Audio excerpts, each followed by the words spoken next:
This video is going to show you how to use the writing continuum that is used in the Read a Lot program.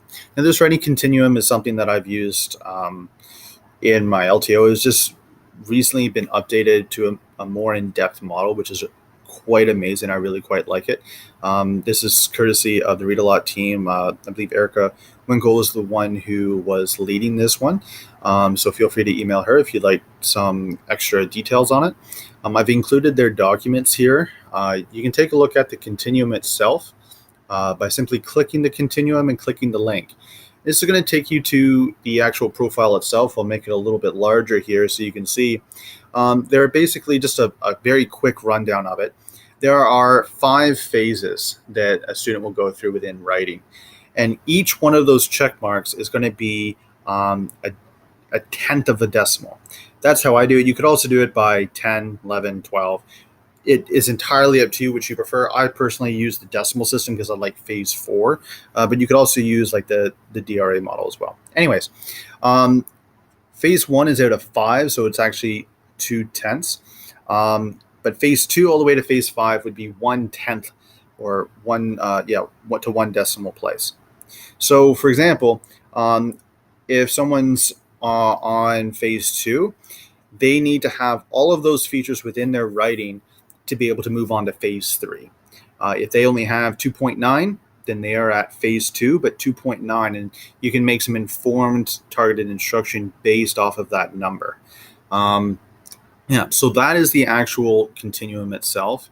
Another component that might be useful for you as well is the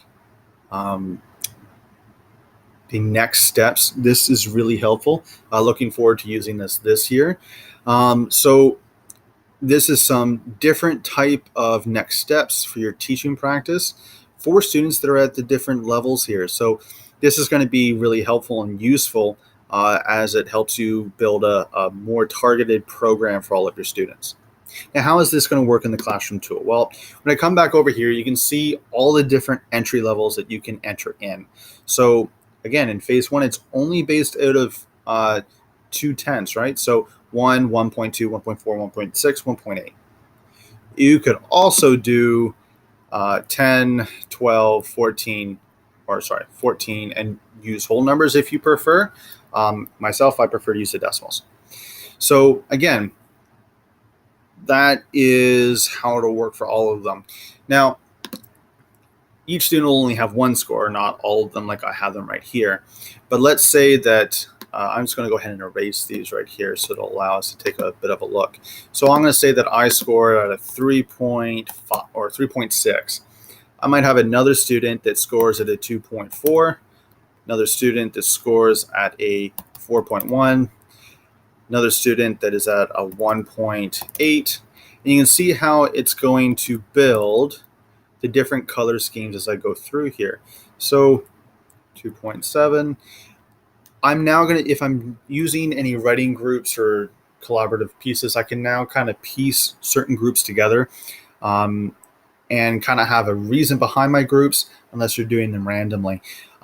So this is a kind of a neat feature here. Here's how you use this particular sheet.